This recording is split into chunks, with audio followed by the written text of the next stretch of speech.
Allô tout le monde, Sean Clément ici au Royal Québec. Bienvenue à une autre belle session.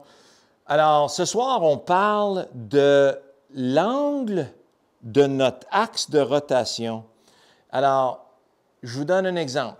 Si j'ai un marteau dans ma main, puis je veux marteler vers le sol, voyez comment ma tête, elle a un angle très particulier qui va me permettre de bien passer dans cette direction-là. Maintenant, si je veux marteler dans cette direction-là, horizontalement dans mon cadre de porte, bien, vous voyez tout de suite comment ma main sur le marteau est maintenant placée en dessous. Ça supporte le marteau dans cette direction-là, puis vous voyez comme mon coude, il s'en vient avant la main, et c'est là qu'on a du lag. Quand on parle de lag, c'est le coude qui guide la main qui guide le marteau qui prend le clou, le marteau qui passe à travers le madrier. Vous voyez mon transfert? Il se claire le corps. Si je fais ça, je ne peux pas me rendre au cadre de porte. Donc, le cerveau va chercher le sol. Il utilise le sol pour m'enlever du chemin. Mon coude arrive. Après ça, ma main. Vous voyez mon beau lag? Puis après ça, écrase le clou. Commence à écraser le clou. Écrase mon clou à travers mon cadre de porte. Puis là, j'ai le beau relâchement qu'on avait vu la semaine dernière. Donc, l'axe de rotation est archi important pour avoir accès à la cible.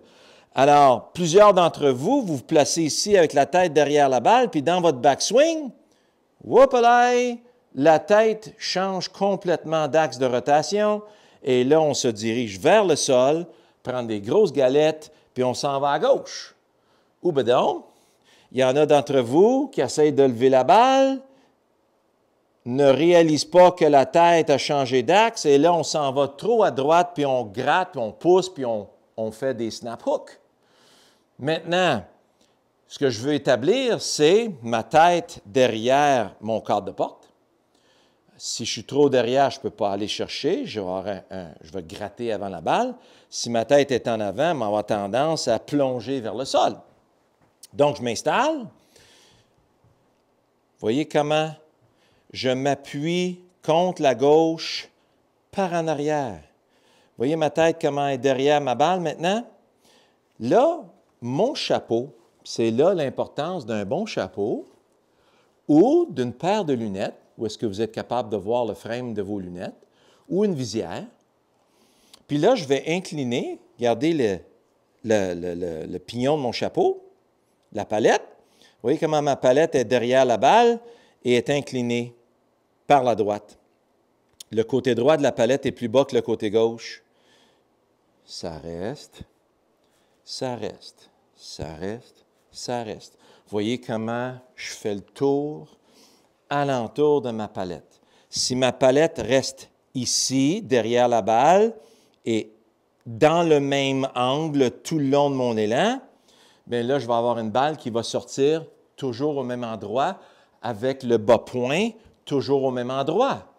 La constance de votre direction et de votre contact en dépend. Alors, la majorité d'entre vous ne réalisez pas que votre tête, elle se promène parce que ça semble normal. Mais c'est normal, pourquoi? Je peux aller par là. Ah, je peux aller par là. Non, je ne peux pas aller par là, je gratte. Oui, je peux aller par là. Bon, parfait, on s'installe.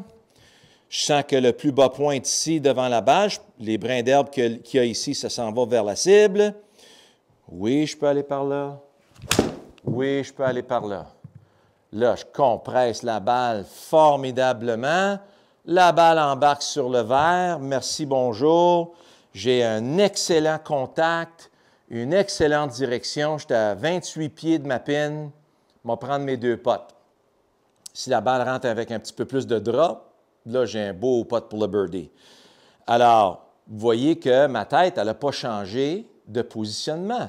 Puis ça, ce que ça va faire, si vous vous souvenez, la semaine dernière, on parlait du relâchement, mais si la tête avance, regardez bien ça, je m'en viens dans la balle, la tête avance, hop là, je m'en vais à gauche, puis j'ai plus de socle ou d'ancrage pour relâcher ma tête de club.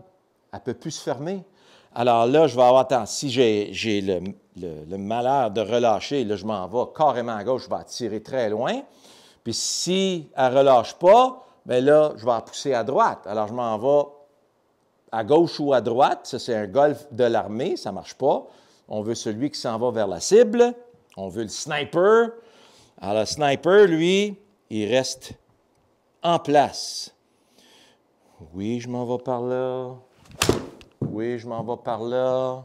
Vous voyez que ma tête, elle est restée extrêmement solide. Et voilà, là, je suis sur ma ligne centrale. J'ai bien ancré mon release. Et je me retrouve maintenant, drum roll, 171 carry, faire 8. On est à 8 pieds de la pin. Fun, là! Alors, j'étais à 180 verges de mon trou, puis j'étais à 8 pieds de la pin. Ça commence à être le fun. Puis, vous voyez comment j'écrase bien la balle. J'ai un petit fer 8 dans les mains, puis ça va bien, mon affaire. Puis ça, c'est un beau trou de niveau. C'est juste 5 pieds en descendant. C'est très de niveau, ce trou-là. Alors, l'ancrage de notre release, excessivement important. Je vais faire un exercice ici. Une bonne façon de le voir, si je prends un bon exercice, si je prends une masse puis je la mets ici devant ma balle, OK?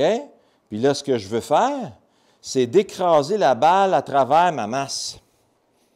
Si ma balle est trop en arrière, il faut que je retourne par en arrière, ça ne va pas bien. Si la balle est trop en avant, il faut que j'aille par en avant. Mais si ma balle est à la bonne place, je sens que je peux vraiment l'écraser contre ma masse. Je peux encore l'écraser, je peux encore l'écraser, je peux encore l'écraser, je peux encore l'écraser. Écrase. Vous voyez comment c'est beau, ça? Là, mon poids est en avant, ma tête est en arrière, puis je sens que je traverse. Mon plus bas point va être ici devant la masse. Alors, si je fais un beau va-et-vient avec ma masse ici, à travers la masse, à travers la masse, à travers la masse. Vous voyez comment ma tête reste en arrière? C'est formidable. Là où vous allez avoir le plus de bénéfices comme de raison, c'est avec le driver. Parce qu'on veut la prendre en montant. Puis là, si la tête change le moindrement avec le driver, c'est des pop fly, des gros slices, des balles trop basses, des balles qui spinent. Alors, si vous avez ces caractéristiques-là, bien, votre tête avance. Si vous gardez la bonne direction, puis vous gardez votre palette en place, vous allez avoir un bien meilleur succès avec le driver aussi.